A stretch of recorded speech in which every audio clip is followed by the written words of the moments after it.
Hello everyone, welcome to your educational platform DElEd teachers. I hope आप सभी अच्छे होंगे और अच्छे से अपनी पढ़ाई कर रहे होंगे। डीएलएड फर्स्ट सेमेस्टर का जो हमारा 5th पेपर है सोशल साइंस का, उसका हम लोग 6th चैप्टर डिस्कस कर रहे हैं। ठीक है, और हमारा जो लास्ट पार्ट मतलब प्रीवियस पार्ट जो है इसी चैप्टर का, उसमें हमने क्या देखा था? उसमें हमने देखा था जैन धर्म को। जैन धर्म में 24 तीर्थंकर हुए हैं, जिसमें सबसे फेमस रहे हैं महावीर स्वामी। ठीक है, और ये देखा था कि संस्थापक कौन है, ऋषभदेव हैं, और 24 तीर्थंकर हुए हैं। और फिर जो महावीर स्वामी ने सिद्धांत बताए हैं जैन धर्म के, हमने वो सब देख लिया था अपने प्रीवियस पार्ट में। ठीक है, अब आज हम क्या देखेंगे?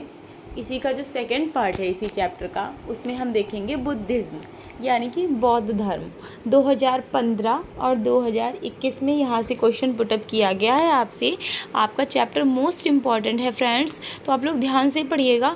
And the most important thing is कि आप लोग नोट्स बनाते चलें। हैंड रिटन नोट्स जो हैं आपको बहुत ही बेनिफिशियल आपके लिए साबित होंगे। कब? आपके बिफोर एग्ज़ाम्स। ठीक है, आपके एग्ज़ाम से पहले आपके लिए बहुत ही बेनिफिशियल साबित होंगे, इसलिए क्योंकि जब आप किसी चीज़ को ना अपने हाथों से लिखते हैं तो वो चीज़ आपको याद हो जाती है, रटने की आवश्यकता नहीं पड़ती है आपको, और चीज़ें जो हैं आपको लिखने भर से ही समझ में आ जाती हैं। और जो चीज़ हमें समझ में आ जाती है फिर वो हमें याद करने की ज़रूरत नहीं रहती है। इसलिए बार बार आप लोगों से बोलती हूँ कि नोट्स बनाते रहिए, नोट्स बनाइए। क्या इसमें कोई मुझे बेनिफिट हो रहा है? मेरा आप ये मान लीजिए 0% बेनिफिट है। अगर आप नोट्स बना रहे हैं तो इसमें मुझे 0% बेनिफिट है, क्योंकि ऐसा तो है नहीं कि आप अगर नोट्स बना रहे हैं तो मुझे उससे कहीं से अर्निंग हो रही है। जी नहीं। और मैंने तो देखिए इस चैनल के माध्यम से आपसे कभी नहीं कहा गया कि आप लोग फ़ीस दें, या सब कुछ फ्री ऑफ कॉस्ट है आपके लिए। ठीक है, अभी हैंड रिटन नोट्स बनाइए और एंड टाइम पर, एग्ज़ाम्स के टाइम पर आप लोग ही कोई पीडीएफ सेंड करेंगे तो आप लोगों को पीडीएफ भी प्रोवाइड करवा दी जाएगी। ठीक है, और आपके बिफोर एग्ज़ाम्स आपको मैराथन क्लासेस प्रोवाइड करवाई जाएंगी। ठीक है, आपके लिए बहुत कुछ किया जा रहा है। हम लोग बहुत मेहनत से आपके लिए नोट्स बनाते हैं, और उसके बाद आप लोग इतने कंजूस हैं कि आपके लिए आप लोग देख के चले जाते हैं वीडियो, और ना ही लाइक करते हैं, ना ही अपने फ्रेंड्स ग्रुप में शेयर करते हैं वीडियो को, चैनल को सब्सक्राइब भी नहीं करते हैं। ठीक है, तो फटाफट से कीजिए, इतनी कंजूसी अच्छी बात नहीं है। वीडियो को लाइक किया करिए, चैनल को सब्सक्राइब कर लीजिए, and the most important thing is कि बेल आइकॉन को प्रेस करना मत भूलिएगा। इससे बेल आइकॉन को प्रेस करेंगे तो हमारा कोई भी वीडियो अगर अपलोड होगा आपके पास नोटिफिकेशन सबसे पहले पहुंचेगा। ठीक है, अब टाइम को वेस्ट ना करते हुए, बहुत सारी बातें हो गई हैं, वेस्ट ना करते हुए टाइम को बढ़ते हैं हमारे क्लास की तरफ। तो आज हम पढ़ेंगे बुद्धिज़्म। ठीक है, बौद्ध धर्म के बारे में। चलिए देखते हैं। संस्थापक कौन है? गौतम बुद्ध हैं। किसके? बुद्ध धर्म के।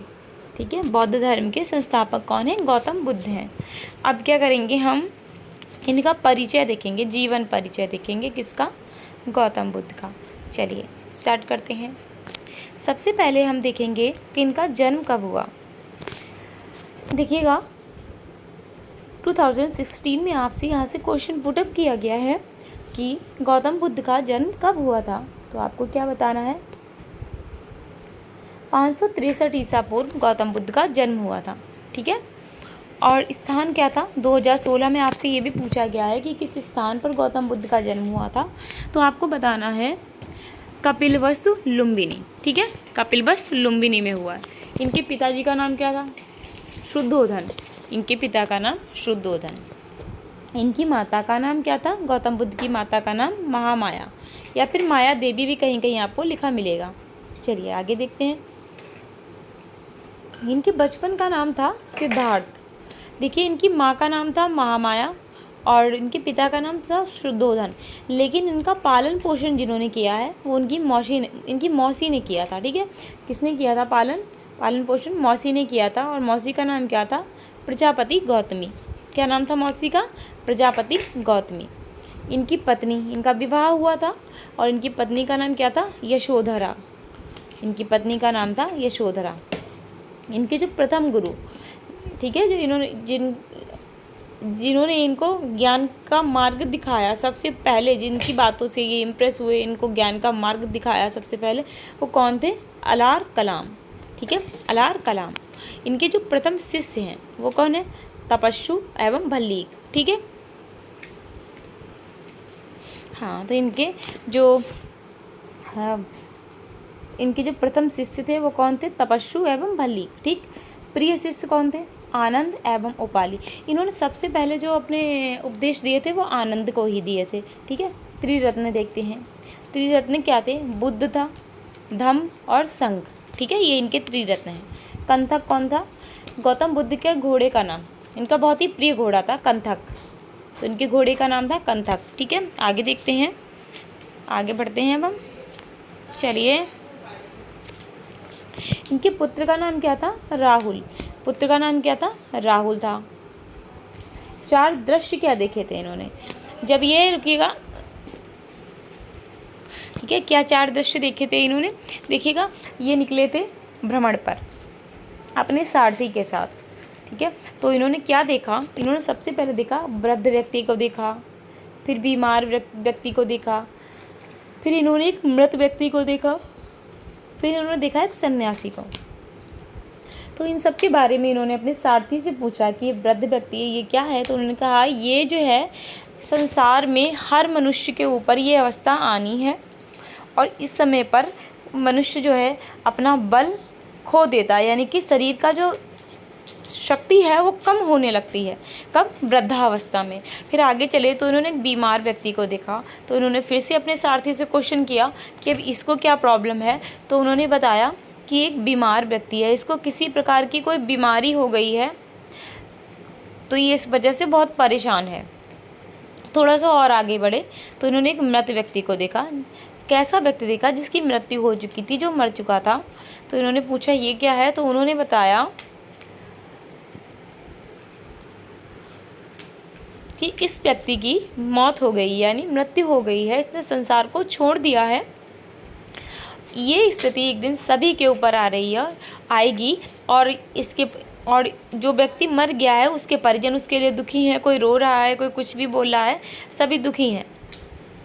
ठीक है, परंतु थोड़े दिनों के बाद क्या हो जाएगा?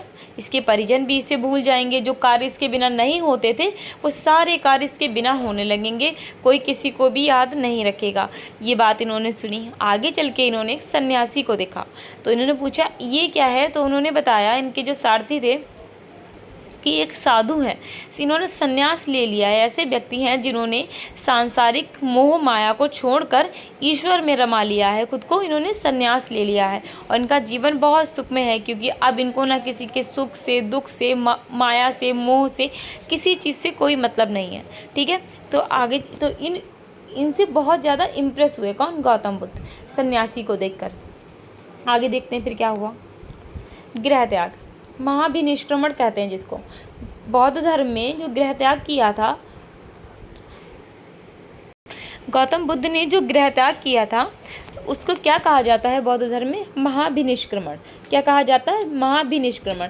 अच्छा, तो जो इन्होंने गृह त्याग किया, आपसे क्वेश्चन 2016 में पूछा गया है कि कितने वर्ष की आयु में गृह त्याग किया था गौतम बुद्ध ने। ठीक, या गृह त्याग को किस नाम से जाना जाता है? तो महाभिनिष्क्रमण के नाम से जाना जाता है। और जब इन्होंने गृह को त्याग दिया था उस समय इनकी जो एज थी वो 29 वर्ष थी। कितनी थी? 29 वर्ष की आयु में इन्होंने घर को त्याग दिया था। इनको ज्ञान की प्राप्ति कब हुई? 35 वर्ष की आयु में पूर्णिमा के दिन। कब हुई? जब ये 35 वर्ष के हो गए थे, पूर्णिमा का दिन था उस दिन, और 6 वर्ष की तपस्या के बाद, 6 वर्ष की तपस्या इन्होंने की, पूर्णिमा का दिन था, 35 वर्ष की आयु हो चुकी थी, तब इनको ज्ञान की प्राप्ति हुई। अच्छा, ज्ञान प्राप्ति का स्थान बोध गया। बोध गया जो है बिहार में पड़ता है। ठीक है, बिहार का बोध गया क्षेत्र जो है वहाँ पर इनको ज्ञान की प्राप्ति हुई। कहाँ? निरंजना नदी के तट पर। इनको निरंजना नदी के तट पर प्राप्त हुई। और जो महावीर स्वामी है उनको कौन सी नदी के तट पर प्राप्त हुई? कमेंट करके बताइएगा। ठीक है, ऋजुपालिका नदी थी वैसे, और आप लोग अगर ध्यान से पढ़ रहे हैं तो कमेंट्स वगैरह किया कीजिए। चलिए, ज्ञान प्राप्ति का स्थान बोध गया बिहार, निरंजना नदी के तट पर, पीपल वृक्ष के नीचे। ठीक, अच्छा, ठीक है। महावीर स्वामी को कौन से वृक्ष के नीचे हुई थी?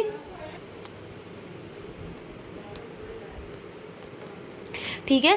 कहाँ पर ज्ञान की प्राप्ति हुई थी? बोध गया जो बिहार में पड़ता है वहाँ पर। कौन सी नदी थी? निरंजना नदी। ठीक है, देखिए निरंजना नदी के तट पर कितने वर्ष तपस्या की थी इन्होंने? 6 वर्ष तपस्या की थी और उस समय इनकी आयु 35 वर्ष की थी। और जो महावीर स्वामी थे उनको ऋजुपालिका नदी के तट पर शाल वृक्ष के नीचे ज्ञान की प्राप्ति हुई थी। ठीक, आगे बढ़ते हैं, देखते हैं।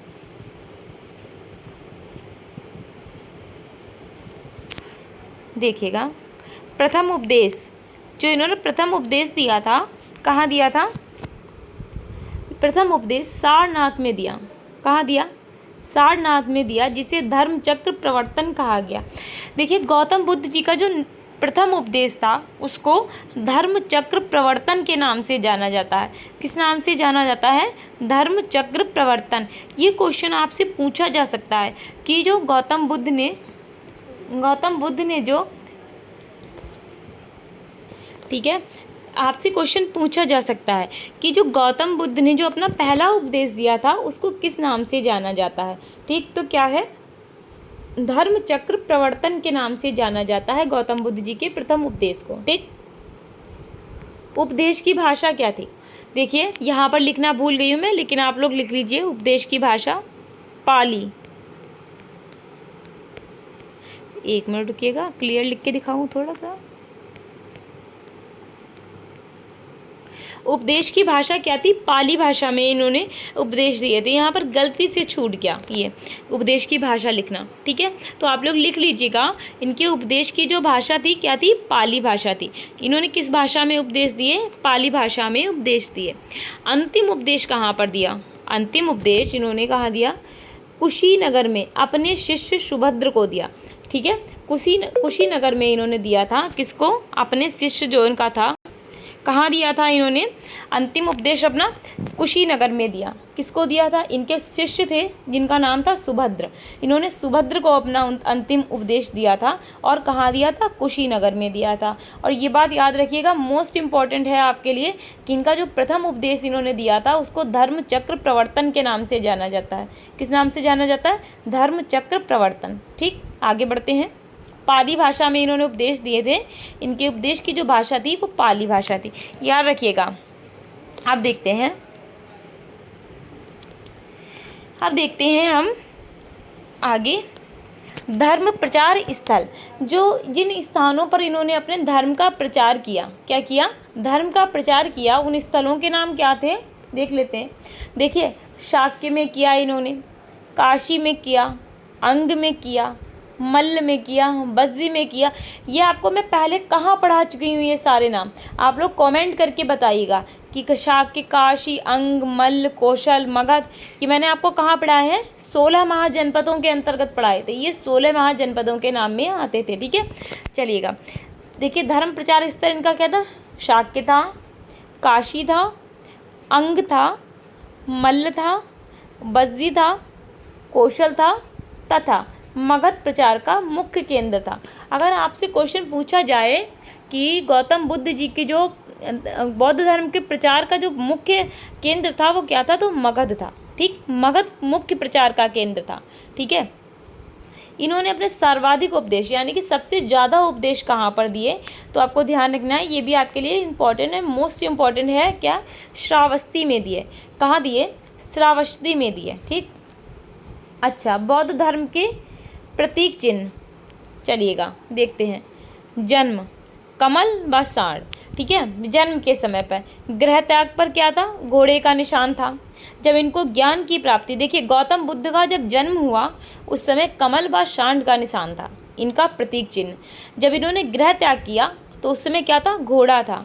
जब इनको ज्ञान की प्राप्ति हो गई, ज्ञान की प्राप्ति कहाँ हुई थी? पीपल वृक्ष के नीचे हुई थी। तो क्या था निशान इनका? चिन्ह क्या था? पीपल था। और निर्वाण यानी कि जब मोक्ष की प्राप्ति हुई तो पद यानी कि पैर। ठीक है, ये सब चीज़ें आपको ध्यान रखनी है क्योंकि आपका इम्पोर्टेंट टॉपिक है। ठीक, चलिए आगे देखते हैं।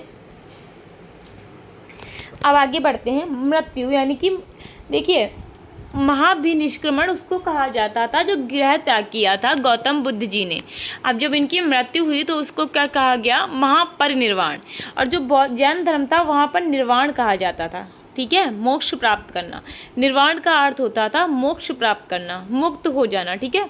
अब इन पे मृत्यु पे क्या है, महापरिनिर्वाण। कब हुई इनकी मृत्यु, 483 ईसा पूर्व में कुशीनगर में।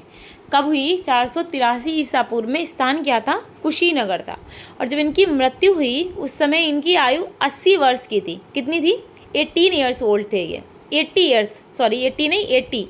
जब इनकी मृत्यु हुई तो ये 80 ईयर्स ओल्ड थे, ठीक है, यानी कि 80 वर्ष की आयु थी इनकी।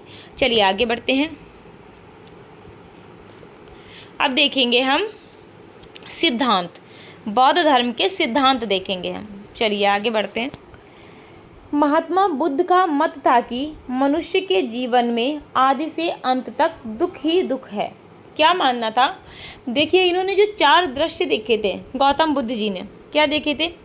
सबसे पहले इन्होंने वृद्ध व्यक्ति को देखा। जब इन्होंने वृद्ध व्यक्ति को देखा तो इन्होंने उसको जब देखा तो इन्होंने क्या देखा कि वह दुखी है, क्योंकि उसके शरीर में अब उतना बल नहीं रहा जितना उसकी यंग एज में रहा करता था जब वो जवान था, ठीक। तो वो देख के इनको दुख लगा, तो इन्होंने सोचा कि एक दुख है। फिर इन्होंने आगे एक बीमार व्यक्ति को देखा।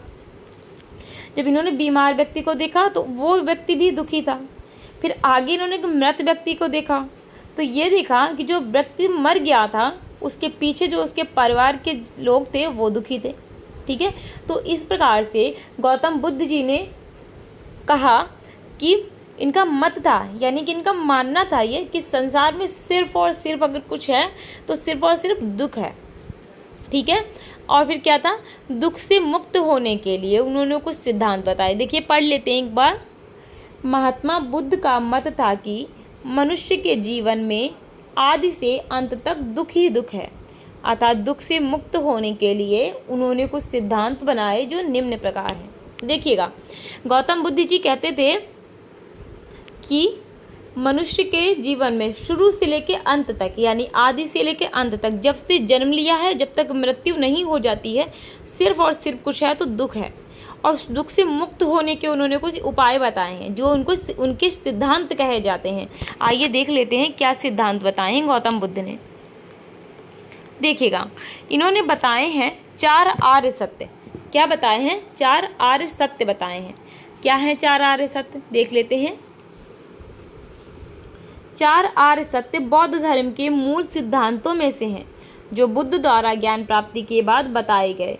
देखिएगा क्या है, बौद्ध धर्म के जो सिद्धांत हैं उनमें से ही एक है क्या, 4 आर्य सत्य। और कब बताए थे, जब गौतम बुद्ध को ज्ञान की प्राप्ति हो गई थी, उन्होंने तपस्या की थी 6 वर्ष की, 35 वर्ष की आयु में उनको ज्ञान की प्राप्ति हुई। तो फिर उन्होंने जो 4 आर्य सत्य बताए, जिसमें उन्होंने बताया कि दुखों से मुक्त कैसे हुआ जाए। आइए देखते हैं 4 आर्य सत्य क्या बताए हैं। चलिए, इन्होंने बताया है दुख। पहला आर्य सत्य जो है वो दुख है। तो इसमें क्या बताया है, देखिएगा, महात्मा बुद्ध के अनुसार जीवन में दुख ही दुख है, अर्थात क्षणिक सुखों को सुख मानना अदूरदर्शिता है। क्या बताया है, महात्मा बुद्ध ने कहा है कि जो मनुष्य है उसके जीवन में सिर्फ दुख और दुख ही हैं। जैसे किसी क्षण मान लीजिए कि किसी बात की खुशी हो गई, तो जो खुशी हो गई उसको सुख मान लेना क्या है, दूरदर्शिता, यानी कि अपूर्ण ज्ञान होना, दूरदर्शिता ना होना, यानी कि चीज़ों को देख ना पाना दूर की, ठीक है। क्या है ये, अदूरदर्शिता है, वो सुख नहीं है। दूसरा बताया दुख समुदाय। दुख समुदाय में क्या बताया, महात्मा बुद्ध के अनुसार दुख का कारण तृष्णा है।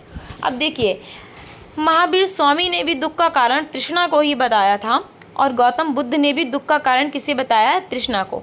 तृष्णा क्या होता है, चीज़ों की कामना करना, धन मिल जाए, इतना बड़ा महल बन जाए, ऐसे वस्त्र हों, ऐसा भोजन हो, इतनी कामनाएं पूरी हो जाएं। हर व्यक्ति की कुछ ना कुछ कामनाएं हैं, ठीक है। जब मनुष्य बन के आया है व्यक्ति तो उसकी कामनाएं भी हैं, जिसको इन्होंने कहा है कि तृष्णाओं से मुक्त होना है। तो तृष्णाओं से मुक्त होना है तो फिर आपको सिद्धांतों पर चलना होगा, ठीक। ठीक है। तो क्या बताया, दुख समुदाय में महात्मा बुद्ध के अनुसार दुख का कारण तृष्णा है। ठीक है, आगे बढ़ते हैं। दुख निरोध में क्या बताया है, देखिएगा। दुख निरोध, महात्मा बुद्ध के अनुसार दुखों से मुक्त होने के लिए उसके कारणों का निवारण आवश्यक है, अतः तृष्णा पर विजय प्राप्त करके दुखों से मुक्ति प्राप्त की जा सकती है। देखिए क्या बताया है, महात्मा बुद्ध ने क्या बताया है, दुख से मुक्त होने के लिए, मान लीजिए किसी प्रकार का कोई दुख है मनुष्य के जीवन में, वो दुख अपने आप से दूर हो जाएगा, उसका निवारण ढूंढना होगा कि निवारण क्या है। ठीक है, तो उन्होंने बताया है गौतम बुद्ध ने कि तृष्णा यानी कि अपनी कामनाओं पर जब विजय प्राप्त कर लोगे तो क्या हो जाएगा, दुख का निवारण हो जाएगा, दुख समाप्त हो जाएगा। ठीक है, अच्छा आगे देखते हैं दुख निरोध का मार्ग। चलिएगा, दुख निरोध का मार्ग, महात्मा बुद्ध के अनुसार दुखों से मुक्त होने अथवा निर्वाण प्राप्त करने के लिए उसे अष्टांगिक, देखिएगा, महात्मा बुद्ध के अनुसार दुखों से मुक्त होने अथवा निर्वाण प्राप्त करने के लिए जो मार्ग है उसे अष्टांगिक मार्ग कहा जाता है। 8 मार्गों का पालन करने से दुखों का नाश संभव है। देखिएगा, महात्मा बुद्ध ने दुख निरोध में जो मार्ग बताया है उसमें क्या बताया है, इन्होंने अष्टांगिक मार्ग बताए हैं। ठीक, इन्होंने जो अष्टांगिक मार्ग बताए हैं, अगर उनका पालन मनुष्य कर लेता है तो दुखों का अंत हो जाएगा, मुक्ति हो जाएगी दुखों से। ठीक है, अब देख लेते हैं हम कि उन्होंने क्या बताए हैं अष्टांगिक मार्ग। देखिएगा, 2015 में, 16 में, 17 में एंड 19 में आपसे back to back question put up किया जा रहा है आपसे कि अष्टांगिक मार्ग क्या है, अष्टांगिक मार्ग क्या है। आप लोग खुद समझदार हैं, समझ सकते हैं कि कितना इम्पोर्टेंट है आपके लिए। देखते हैं अष्टांगिक मार्ग। देखिएगा, अष्टांगिक मार्ग बुद्ध की एक प्रमुख शिक्षा है जो दुखों से मुक्ति और आत्म ज्ञान प्राप्त करने का मार्ग है। ये 8 तत्वों से मिलकर यहाँ पर बना, लिख लीजिएगा। थोड़ा सा जो है ना, कभी कभी ऐसा हो जाता है कि छूट जाता है। क्या है, अष्टांगिक मार्ग बुद्ध की एक प्रमुख शिक्षा है। क्या है, गौतम बुद्ध की एक प्रमुख शिक्षा है, सिद्धांतों में से एक है, जिसमें इन्होंने क्या बताया है, जो दुखों से मुक्त होने और आत्मज्ञान यानी कि खुद का ज्ञान हो जाना प्राप्त करने का मार्ग है। क्या, अष्टांगिक मार्ग। यह 8 तत्वों से मिलकर बना है। ठीक है, जो इस प्रकार हैं। अब देख लेते हैं किस प्रकार हैं। चलिए, पहला क्या है, पहला है सम्यक दृष्टि, सही दृष्टिकोण और समझ होना, 4 आर्य सत्यों को समझना। देखिए, सम्यक दृष्टि क्या है, सही दृष्टिकोण, चीज़ों को सही दृष्टि से देखिए और फिर उसकी समझ कीजिए कि चीज़ों को आप गलत चीज़ों को मत देखिए। सम्यक दृष्टि यानी कि आपकी दृष्टि कंट्रोल में रहे। क्या है, सही दृष्टि और समझ होना, 4 आर्य सत्यों को समझना। ठीक है, अब क्या है, सत्य संकल्प, सकारात्मक और सहायक इरादों के साथ जीवन जीना, दुराचार से बचना। सम्यक संकल्प, ये संकल्प लेना है कि सकारात्मक और सहायक विचार यानी कि इरादे, अच्छे इरादे रखेंगे, पॉजिटिव इरादे रखेंगे लोगों के प्रति। ठीक है, और दुराचार यानी कि कुछ भी गलत करने से बचेंगे। ये क्या है, सम्यक संकल्प है। आगे देख लेते हैं। अब क्या है, सम्यक वाक, सत्य बोलना। वाक का अर्थ क्या होता है, बोलना। क्या होता है, बोलना, सत्य बोलना, मीठा बोलना और हानिकारक बातें ना करना। देखिएगा, गौतम बुद्ध जी ने सम्यक वाक में बताया है कि हमेशा सत्य बोलिए, हमेशा सत्य बोलिए और मीठा बोलिए और जो हानिकारक बातें ना कीजिए। मतलब कि दूसरे को बुरी लग रही है, आप मजाक कर रहे हो, मान लीजिए आपके लिए तो मजाक है, वो सामने वाला व्यक्ति उससे हर्ट हो रहा है, उससे दुख हो रहा है। क्या है, आप ऐसी बात बोलो जिसमें आपको तो जोक लग रहा है, आपके साथ में 4 लोग और भी हंस रहे हैं, लेकिन जो एक व्यक्ति जिस पे आप व्यंग कर रहे हो वो व्यक्ति उस चीज़ को मजाक में नहीं ले रहा है, उसके लिए वो चीज़ थोड़ी सी हर्ट कर गई उसे। मान लीजिए, देखिए जो क्या होता है, जिसमें जितने भी पर्सन बैठे हैं सब हंस दें, अगर आप किसी एक को उस चीज़ पर मतलब कि पकड़ रहे हो किसी व्यक्ति को, उस पर टॉन्ट करके मान लीजिए, और एक व्यंग कर रहे हो, अब आपके लिए तो मजाक हो गया, वो जिस व्यक्ति के लिए किया वो उसके लिए हर्ट हो सकता है वो उस चीज़ से। तो इस बात का ध्यान रखिए, आप लोग भी कभी कभी ऐसा करते होंगे। देखिए मजाक जो होता है, मजाक का अर्थ सिर्फ इतना होता है कि अगर आपके ग्रुप में 8, 10, 12 इवन जितने भी लोग बैठे हैं वो सब अगर हंस रहे हैं तब तो वो मजाक है। अब 10 व्यक्ति बैठे हैं और 11 व्यक्ति बैठे हैं और 10 हंस लिए और एक पर आपने व्यंग किया है, वो व्यक्ति हंस नहीं रहा, उसको उससे दुख हुआ, तो वो मजाक नहीं है, उसको अलग कैटेगरी में रखा जाएगा, ठीक है, जो कि इंसानियत से परे है, बात गिरी हुई है। तो आप लोग भी ध्यान रखिए ये चीज़, तो ठीक है। तो क्या बताया है सम्यक वाक् में, क्या बताया, सत्य बोलिए, मीठा बोलिए और हानिकारक बातों से बचिए, ठीक है। सम्यक कर्मांत, अहिंसा एवं इंद्रिय संयम ही सम्यक कर्मांत है। देखिए अहिंसा किसी भी जीव पर, बड़ा मनुष्य है, जानवर है कोई, एक छोटा सा बिल्कुल छोटा सा कोई भी जीव है, उस पर भी हिंसा मत कीजिए, ठीक है। और क्या है, इंद्रिय संयम, अपनी इंद्रियों को बस में रखिए, आँख, नाक, कान, आँखें आपकी जो देखें तो अच्छा देखें, कान आपके सुने जो वो अच्छा सुने, ठीक है। क्या है, तो आपको अपनी इंद्रियों पे भी कंट्रोल रखना है, यही बताया है गौतम बुद्ध जी ने सम्यक कर्मांत में। सम्यक आजीविका, अच्छा जी, ऐसा काम करना जो दूसरों को नुकसान ना पहुंचाए। आप देखिए सम्यक आजीविका का मतलब ही यही है, आप ऐसा कार्य कीजिए जो आपके लिए बेनिफिशियल हो। अब आप दूसरे के घर में चोरी कर रहे हो, ठीक है, आपके लिए आजीविका हो गई वो।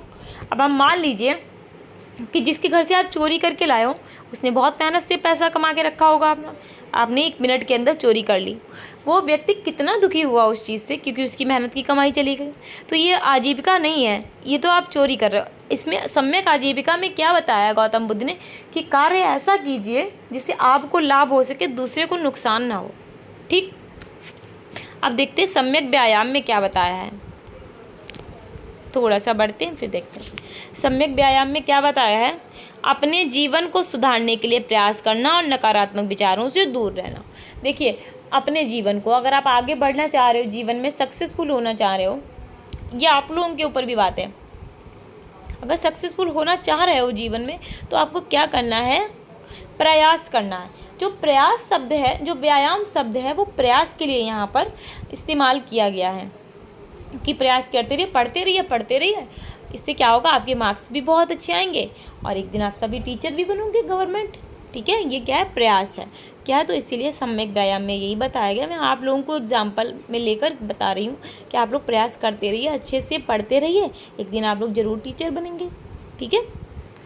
और नकारात्मक विचार यानी कि गलत विचार, सोच रहे हैं दूसरे के बारे में गंदा गलत, ठीक है, तो वो चीज़ों से आपको बचना है। आगे देखेंगे हम क्या, सम्यक स्मृति। आइए आगे देखते हैं क्या है सम्यक स्मृति। इसके अंतर्गत निरंतर चेतन रहने की आवश्यकता पर बल दिया गया।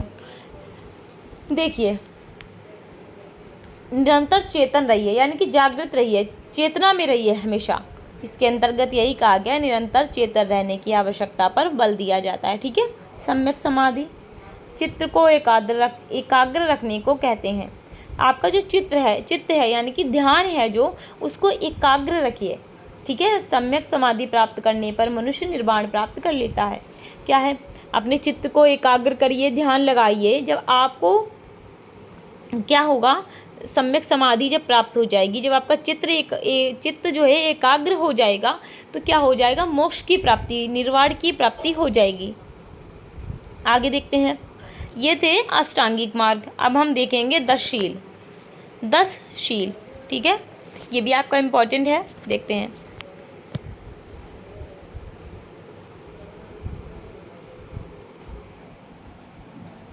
देखिएगा, महात्मा बुद्ध ने मनुष्य के जीवन का परम लक्ष्य निर्वाण प्राप्ति बताया। गौतम बुद्ध ने भी क्या बताया था कि मोक्ष प्राप्त करना जीवन का परम लक्ष्य है। वही बात किसने बताई है, महावीर स्वामी ने भी यही बताया था, गौतम बुद्ध ने भी यही बताया। क्या, महात्मा बुद्ध ने मनुष्य के जीवन का परम लक्ष्य निर्वाण प्राप्ति बताया है, ठीक है। इस निर्वाण प्राप्ति हेतु महात्मा बुद्ध ने आचरण की शुद्धता पर बल दिया है। क्या कहा है महात्मा बुद्ध ने कि आपका जो आचरण है, व्यवहार है, उसको शुद्ध रखिए, ठीक है, तो उससे क्या हो जाएगा, निर्वाण की प्राप्ति होगी। आचरण की शुद्धता हेतु उन्होंने 10 शील के पालन को आवश्यक बताया है। ये 10 शील इस प्रकार हैं, देखिएगा क्या कहा है। महात्मा बुद्ध ने मनुष्य के जीवन का परम लक्ष्य निर्वाण प्राप्ति बताया। इस निर्वाण प्राप्ति हेतु महात्मा बुद्ध ने आचरण की शुद्धता पर विशेष बल दिया। आचरण की शुद्धता हेतु उन्होंने 10 शील के पालन को आवश्यक बताया। ये 10 शील इस प्रकार हैं। महात्मा बुद्ध ने क्या बताया है कि आपके जीवन का जो परम लक्ष्य है वो मोक्ष प्राप्त करना है, और इसके लिए क्या करना है, आचरण शुद्ध रखना है, व्यवहार अच्छा करना है, अपने चरित्र को अच्छा रखना है। ठीक है, तो उससे क्या हो जाएगा, और ये सब करने के लिए उन्होंने 10 शील बताए हैं। अगर आप इनका पालन कर लेते हो तो मोक्ष की प्राप्ति हो जाएगी, निर्वाण की प्राप्ति हो जाएगी। ठीक है, जो पहला 10 शील बताया वो क्या है, अहिंसा। दूसरा क्या है, सत्य। तीसरा क्या है, अस्तेय। अस्तेय का अर्थ होता है चोरी ना करना। ठीक है, आगे बढ़ते हैं। अस्तेय हो गया, आगे देखते हैं।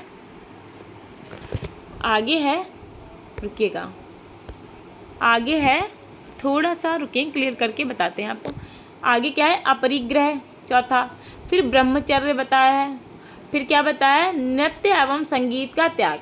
देखिए, अपरिग्रह बताया, अस्तेय बताया, क्या बताया, देखिए एक बार फिर से आपको रिवाइज करवाते हैं, फिर बढ़ते हैं आगे। देखिए 10 शील में इन्होंने पहला बताया अहिंसा, यानी कि किसी पर भी आपको हिंसा नहीं करनी है। ठीक है, किसी जीव पर, मनुष्य पर, किसी पर भी नहीं, मन वचन कर्म किसी भी प्रकार की हिंसा नहीं करनी है। फिर क्या है, सत्य बोलना है। अस्तेय क्या क्या अर्थ है, चोरी नहीं करनी है। फिर आगे क्या है हमारा चौथा, अपरिग्रह, यानी कि व्यर्थ की चीज़ों को त्याग कर देना, यानी कि ज़्यादा चीज़ों को एकत्रित नहीं करना है। फिर क्या बताया, ब्रह्मचर्य का पालन। फिर क्या बताया है, नृत्य एवं संगीत का त्याग। संगीत जो सुनते हैं, नृत्य देखते हैं, उन सब का त्याग कर दीजिए। सुगंधित पदार्थों का त्याग, जो सुगंधित पदार्थ इंसान अपने शरीर पर लगा लेता है उसका त्याग करने को बताया गौतम बुद्ध ने। असमय भोजन का त्याग, यानी कि भोजन जब आप करें तो उसका एक निश्चित समय हो। सुबह का समय जो होता है भोजन करने का वो, और शाम को भी, ये नहीं आप रात के 10 बजे भोजन कर रहे हैं, 11 बजे कर रहे हैं, दिन में 2 बजे कर रहे हैं। ये चीज़ें जो हैं उन्होंने छोड़ने को बताई हैं कि असमय भोजन का त्याग कीजिए।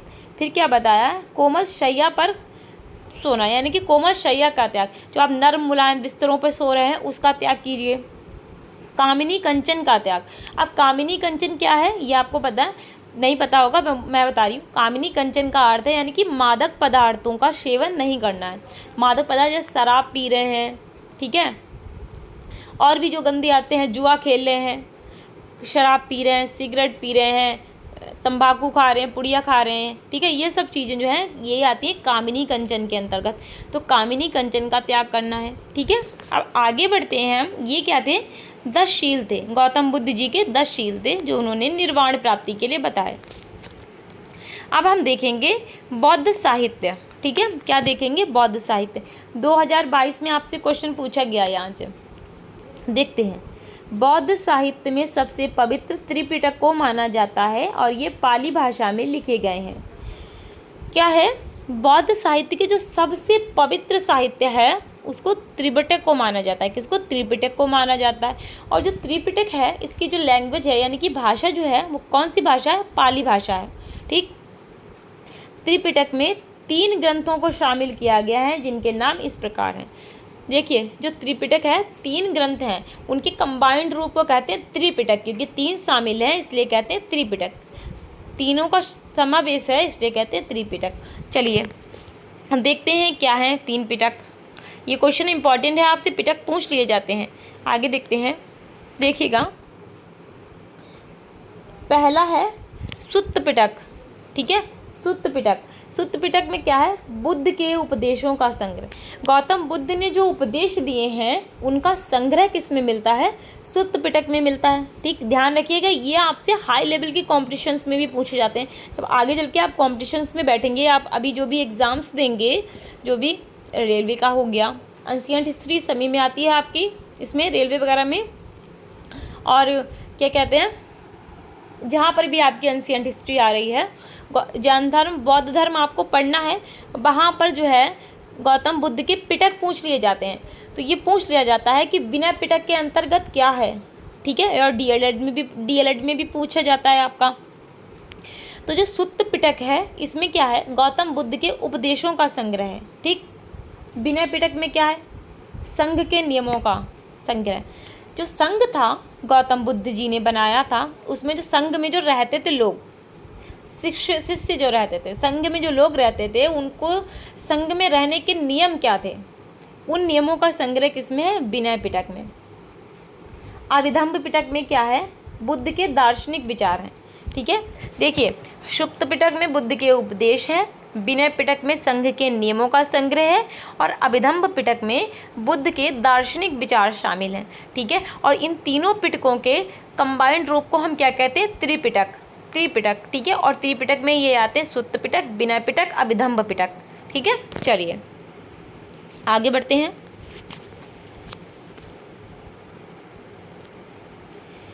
हाँ, बौद्ध धर्म की विशेषताएं देखेंगे हम। पहली है बौद्ध धम्म की विशेषताएं देखते हैं, ठीक है। बौद्ध धम्म में ईश्वर की मान्यता नहीं है। क्या है, ये लोग ईश्वर में विश्वास नहीं करते थे, ईश्वर की मान्यता नहीं है। बौद्ध धर्म में आत्मा की भी मान्यता नहीं है। देखिए, जैन धर्म जो था वो जो है आत्मा में विश्वास करते थे कि आत्मा जो है प्रकाश है, बहुत तेज सा वो चमकता है, लेकिन उसका कोई आकार नहीं है। ईश्वर को नहीं मानते थे, आत्मा को मानते थे। लेकिन जो बौद्ध धर्म है ये ना ईश्वर में विश्वास करते हैं और ना ही आत्मा के अस्तित्व में विश्वास करते हैं, ठीक है। लेकिन बौद्ध धर्म पुनर्जन्म में विश्वास करते हैं। किस में करते हैं, पुनर्जन्म में, रीबर्थ में विश्वास करते हैं, ठीक है। बौद्ध धर्म पुनर्जन्म में विश्वास करते हैं। बौद्ध धर्म कर्मवाद में विश्वास करता है। देखिएगा, ईश्वर की मान्यता नहीं है, आत्मा की भी मान्यता नहीं है, पुनर्जन्म में विश्वास करते हैं, और कर्मवाद यानी कि जैसे कर्म आप करेंगे वैसा ही फल आपको प्राप्त होगा, कर्म के अनुसार ही आपको अगला जन्म मिलेगा, इसमें विश्वास करते हैं। कौन, बौद्ध धर्म वाले। क्या विश्वास करते हैं कि कर्मवाद का मतलब अगर आप अच्छे कर्म कर रहे हो तो आपके जीवन में चीज़ें अच्छी होंगी, आपका जो पुनर्जन्म होगा वो भी आपको कर्मों के अनुसार ही मिलेगा, ठीक है। यही है कर्मवाद। चलिए आगे बढ़ते हैं। अब हम देखेंगे बौद्ध संगीतियाँ। जो संगीतियाँ हुई हैं बौद्ध, वो कब कब हुई हैं, किसके शासनकाल में हुई हैं, अध्यक्ष कौन रहा है, टाइमिंग क्या रही है, देखते हैं। देखिएगा, बौद्ध धर्म की व्याख्या हेतु बौद्ध सभाओं का आयोजन किया गया, जिन्हें बौद्ध संगीति के नाम से जाना जाता है। क्या है, बौद्ध धर्म की व्याख्या करने के लिए, कैसे कि बौद्ध धर्म क्या है, नियम क्या है, कैसे आपको बौद्ध धर्म अपनाना है, ये सब चीज़ें जो है व्याख्या करने के लिए क्या किया गया था, सभाओं का आयोजन किया गया था। बौद्ध सभाओं का आयोजन किया गया, बड़े बड़े राजाओं के दरबार में बौद्ध सभाओं का आयोजन किया गया, जिन्हें क्या कहा जाता है, बौद्ध संगीति कहा जाता है, ठीक है। बौद्ध धर्म की व्याख्या हेतु 4 बौद्ध संगीतियों का आयोजन हुआ। देखिएगा, कितनी बौद्ध संगीतियाँ हुई हैं, 4 बौद्ध संगीतियाँ हुई हैं। देख लेते हैं कौन कौन सी हुई हैं, कहाँ, मतलब किसके शासनकाल में हुई हैं, समय क्या रहा है। ऐसे ही आपको कॉलम बना लेने हैं जैसे मैंने बनाए हैं, फिर आपको लिखते जाना है। देखिएगा, पहले आपको लिखना है संगीति, समय लिखना है, स्थान लिखना है, शासक लिखना है और अध्यक्ष लिखना है। फिर लिख लीजिए ऐसे प्रथम, द्वितीय, तृतीय एवं चतुर्थ, ठीक है। चलिए, पहली बौद्ध संगीति जो हुई है 483 ईसा पूर्व में हुई है। कब हुई है, समय 483 ईसा पूर्व। स्थान क्या था, राजगृह था। शासक कौन था, अजातशत्रु था। किस वंश का था, हर्यक वंश का, जिसको पितृहंता वंश के भी नाम से जाना जाता था, क्योंकि ये लोग अपने पिता की हत्या करके सिंहासन प्राप्त करते थे, ठीक है, हर्यक वंश। इसके अध्यक्ष कौन थे, महाकश्यप, ठीक है। द्वितीय बौद्ध संगीति कब हुई, 383 ईसा पूर्व। कब हुई, 383 ईसा पूर्व। स्थान क्या था, वैशाली। क्या था स्थान, वैशाली। शासक कौन था, कालाशोक। कौन था, कालाशोक। किस वंश का था, शिशुनाग वंश का। किसका, शिशुनाग वंश का था। अब यहाँ पर आपको लिखना है, ये थोड़ा सा छूट गया, सब्बकामी, रुकिएगा, अभी आपको लिख के दिखा रही हूँ मैं यहीं पे। सब, अरे एक मिनट वेट करिएगा थोड़ा सा, आपको लिखना है। देखिएगा मैं कहाँ पर, एक मिनट रुकिएगा, थोड़ा क्लियर करके आगे लिख के दिखाती हूँ आपको मैं। देखिएगा यहाँ पर लिख के दिखाती हूँ आपको क्या लिखना है। सब्बकामी, ये चीज़ें थोड़ी थोड़ी कभी कभी रह जाती हैं। देखिएगा, सा आधा बा, फिर पूरा बा, सब का में आ का डंडा और मी, सब्बकामी। कौन था? सब्बकामी। क्या था? सब्बकामी। ठीक है, लिख लीजिएगा सब्बकामी। आगे बढ़ते हैं, देखिएगा ऐसे लिखना है आपको, सब्बकामी। ठीक है, तो प्रथम कब हुई? 483 ईसा पूर्व। कहाँ हुई? राजगृह में हुई। किसके शासन काल में हुई? अजातशत्रु के शासन काल में हुई, जो हर्यक वंश का शासक था। इसके अध्यक्ष कौन थे? महाकश्यप। दूसरी कब हुई? 383 ईसा पूर्व में हुई। कहाँ हुई? वैशाली में हुई। किसके शासन काल में हुई? कालाशोक, जो शिशुनाग वंश का था शासक। फिर अध्यक्ष कौन था? सब्बकामी। ये मैंने आपको लिख के दिखाया है, सब्बकामी। ऐसे लिखिएगा, सब्बकामी अध्यक्ष था। द्वितीय बौद्ध संगीति का अध्यक्ष कौन था? सब्बकामी। द्वितीय बौद्ध संगीति कब हुई है? 250 ईसा पूर्व। कब हुई है? 250 ईसा पूर्व। स्थान क्या था? पाटलिपुत्र। ठीक, पाटलिपुत्र स्थान था। और शासक जो था अशोक था। मौर्य वंश का सबसे महान शासक, चक्रवर्ती सम्राट जिसको कहा जाता है, अशोक। मौर्य वंश, इसमें अध्यक्ष कौन थे? मोगल्लीपुत्र तिस्स। ठीक है, मोगल्लीपुत्र तिस्स। चतुर्थ बौद्ध संगीति कब हुई है? प्रथम शताब्दी में हुई है। कब हुई है? प्रथम शताब्दी में। कहाँ पर हुई है? कुंडलबन, जो कि कश्मीर में पड़ता है। राजा कौन था? कनिष्क था। कनिष्क किस वंश का था? कुषाण वंश का शासक था। और इसके अध्यक्ष कौन थे? वसुमित्र। कौन थे? वसुमित्र। चलिए एक बार आपको दिखाते हैं, फिर से आप लोग लिख लीजिए।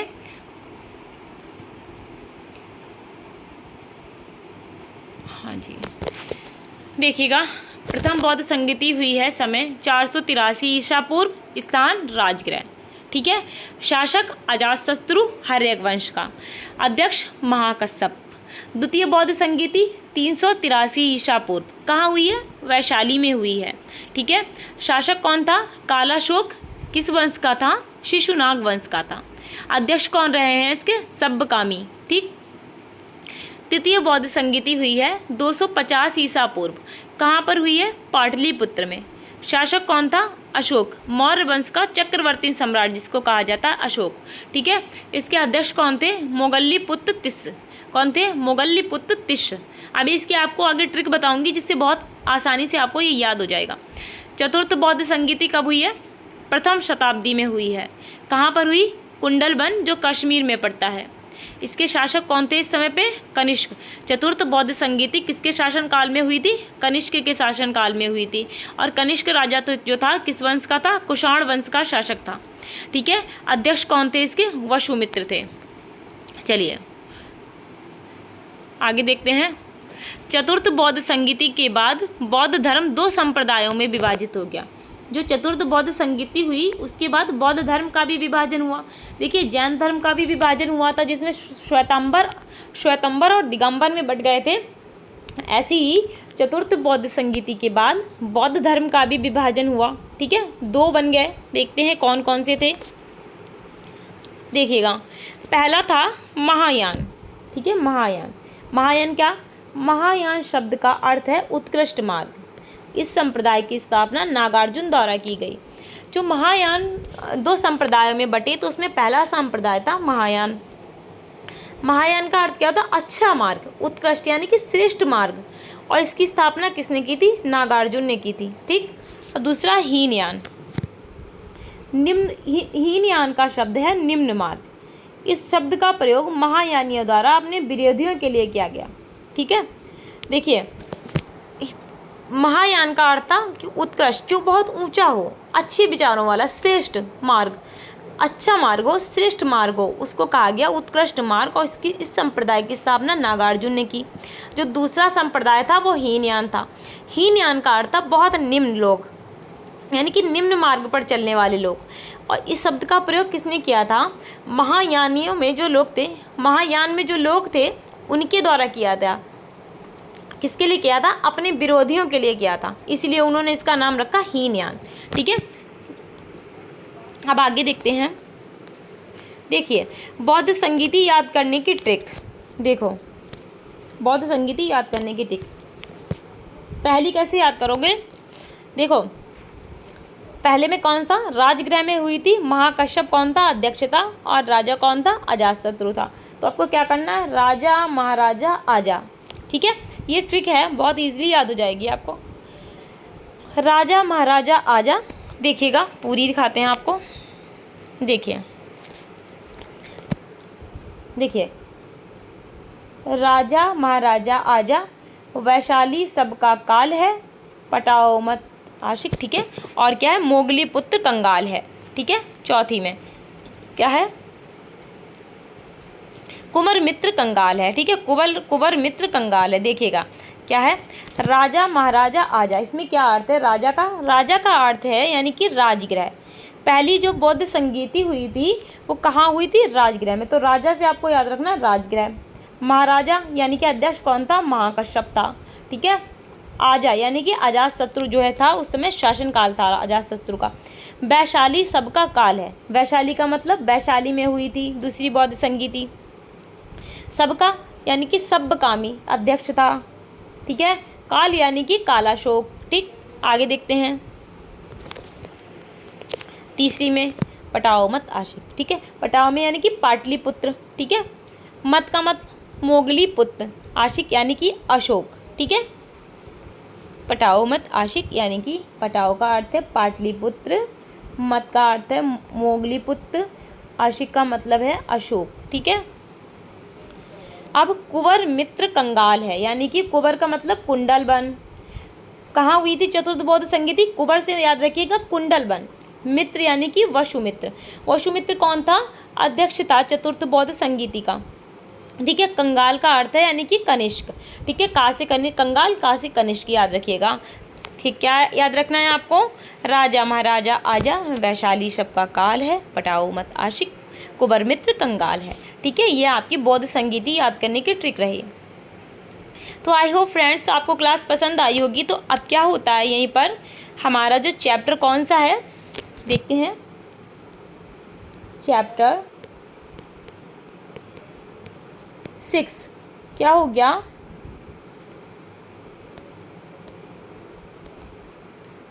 कंप्लीट हो गया। 6 चैप्टर हमारा कंप्लीट हो गया। और अब हम अपनी आगे की क्लासेस में 7 चैप्टर डिस्कस करेंगे।